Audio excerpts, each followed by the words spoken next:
हाल MLC Ashutosh Sinha ji ने आपकी बात करके एक धार तो देने का प्रयास किया है, सरकार को सदन में भी जगाने का प्रयास किया है। लोग जागेंगे तब फिर बात करेंगे। तो विक्रम सिंह एमएलसी आशुतोष सिन्हा जी को लेकर क्या कहेंगे? फिर मैं आऊंगा आज के असली मुद्दे पर। जी सर, आपका बहुत बहुत आभार। और एमएलसी आशुतोष सिन्हा सर को भी बहुत बहुत धन्यवाद और उनका बहुत बहुत आभार। और कई बार अनुदेशकों के मुद्दे को बड़ी बेबाकी से उन्होंने विधान परिषद में रखा है और इसके लिए हमारे दो साथी जिम्मेदार हैं। एक हमारे प्रदेश के वरिष्ठ उपाध्यक्ष और जिलाध्यक्ष सोनभद्र रविंद्र बहादुर सिंह जी और दूसरे हमारे देवरिया जनपद के शिवाजी यादव जी। इन दोनों का लगातार प्रयास चलते रहता है जिससे कि आशुतोष सिन्हा जी लगातार विधान परिषद में हम अनुदेशकों की आवाज को बुलंद करते हैं और ये हमें लग रहा कई बार हो चुका, लगभग 10 से ऊपर बार हो चुका।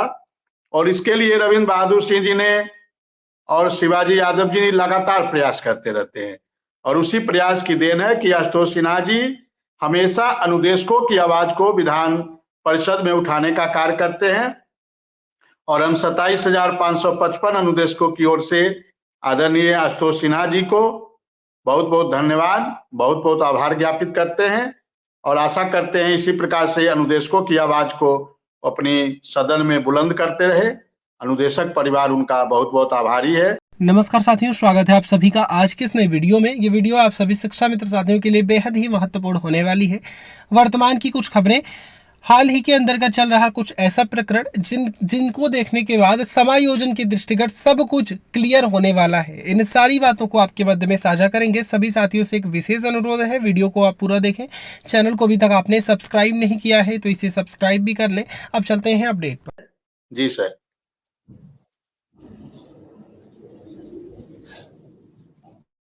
विक्रम सिंह, एक और मेरे मन में कई दिनों से एक सवाल गूंजता रहता है और ये हमेशा अनुदेशक और शिक्षा मित्र का जो नियमितीकरण का धार देने का काम होता है उसे मोथरा कर देता है, उसकी धार रुक जाती है। एकाएक ग्रुप में मैसेज आ जाते हैं कि अब आप नियमित हो जाएंगे।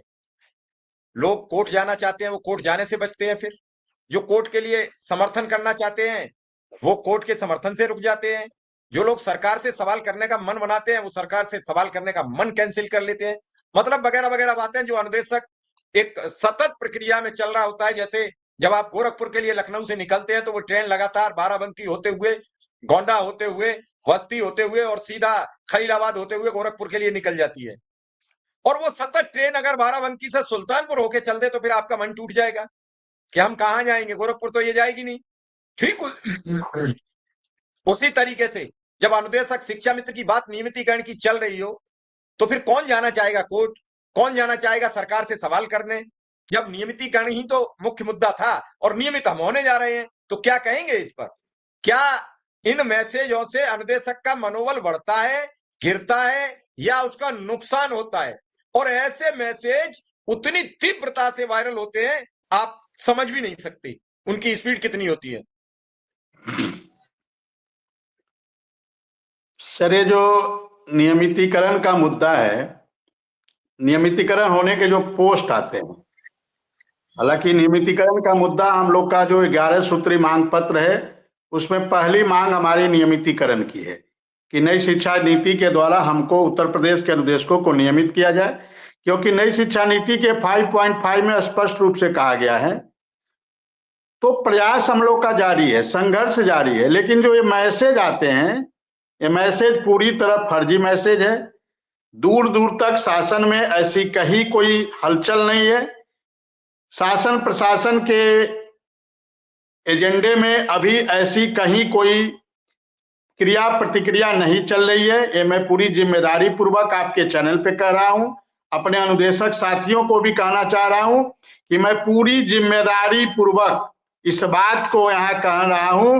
मुझे कहने में कोई गुरेज नहीं है कि इस प्रकार की कहीं कोई सरकार के एजेंडे में फिलहाल नहीं है। मैं फिलहाल की बात करता हूं। हालांकि हम लोग का संघर्ष जारी है, प्रयास जारी है, लेकिन सरकार के एजेंडे में इस प्रकार की कहीं कोई अभी कोई प्लानिंग नहीं है, न ही कोई फाइल है, न ही कोई कुछ है, न कहीं कोई चर्चा है। क्योंकि हम लोग भी लगातार शासन प्रशासन में मिलते रहते हैं। हम डिप्टी सीएम ब्रजेश पाठक जी से मिले, डिप्टी सीएम केशव मौर्य जी से मिले, माननीय संदीप सिंह जी बेसिक शिक्षा मंत्री जी से मिले, अपर्णा मैडम सचिव बेसिक शिक्षा परिषद उनसे मुलाकात हुई, सचिव बेसिक शिक्षा परिषद बघेल जी, प्रताप सिंह बघेल जी से मुलाकात हुई। लगातार कई राउंड महानिदेशक महोदया से मुलाकात हुई। अपर परियोजना निदेशक